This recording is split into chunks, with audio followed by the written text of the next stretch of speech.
Today we're going to do some kayaking at Ochlockonee State Park, and that's actually where we're camped. So we haven't put the kayaks in here yet, even though we've been here a week. It's just how it's gone. They have a good ramp here for boats, motorboats, right behind me there, and as well as kayaks. They have a setup for kayaks, also a different type of setup, and I'll turn the camera around. You can see it over there.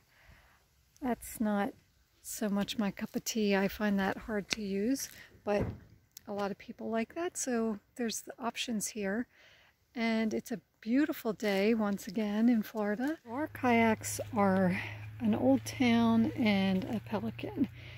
The Old Town is my husband's, and he wanted something very stable, and sometimes he fishes out of his, so with fishing pole and all of that, that works well for him. It is a very stable boat. It's very flat on the bottom. It does make it a little bit less agile, I think, in the water.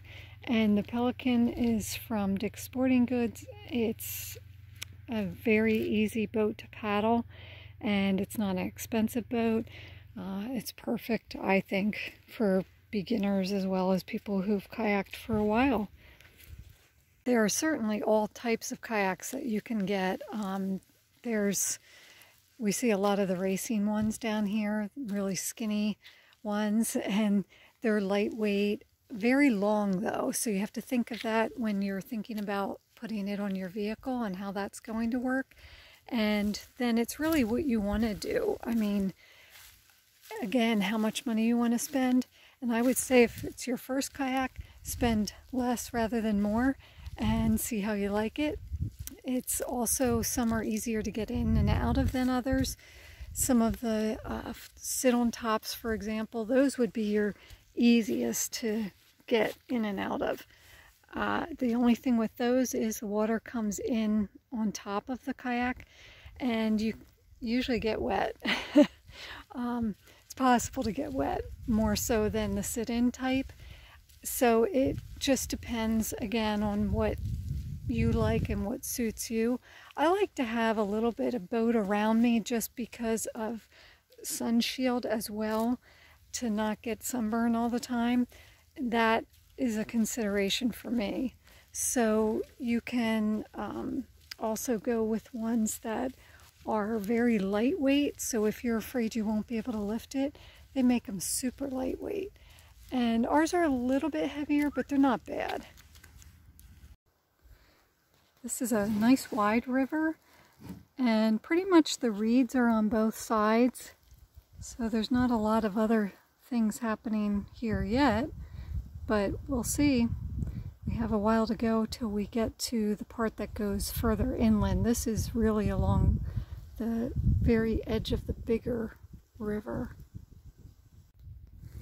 So we kept following that river until we hooked up with the larger part of the river, and then this smaller portion of the river makes a right turn off of the larger body of water. And so this terrain has changed a little bit back here. There's more of these weathered trees, and there's an osprey nest up in that one. That's kind of neat. But a lot of it is still the same with the reeds along the shore bank and not a whole lot of other things. So we'll keep going, see what we find. Here you see trees with the Spanish moss on, and I don't know if they're still alive or not. It's hard to say. I think so much of this out here gets really weathered. And then over there's another osprey nest with an osprey on the tree next to it. There's the osprey next to his nest, just surveying the land. There's a palm tree, which I know in Florida is not a big deal, but up in this part it really is. You don't see near as many.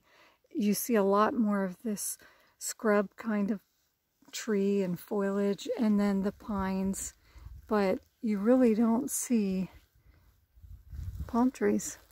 There's none over on this side. So I had to take a little video of that just because I do love palm trees. I'd also suggest leaving your GPS on. I usually leave Google Maps on, and that way you kind of have an idea of where you are. With the map, you can see where the rivers take their turns, and you can navigate that.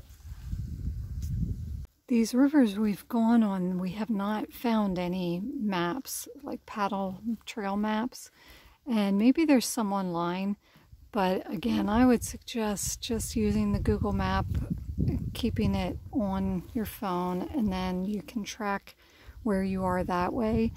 And we've had no trouble doing it that way. There's our osprey friend. He's up in his nest. He was just flapping his wings, making a real show, but I couldn't get my camera in time. He's looking at me saying, "Why are you doing that?" Checking out his domain. Comes an osprey.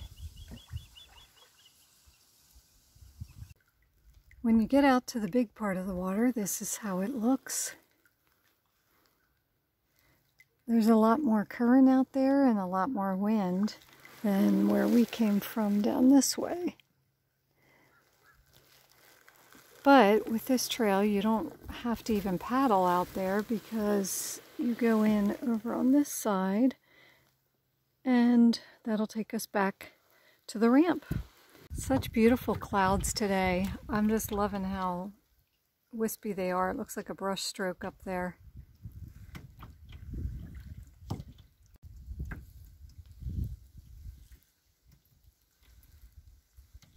Back at the ramp, just pulled the kayaks out, and that was a very nice paddle. We did about four and a half hours, so that's long enough. Time to go back and have a rest.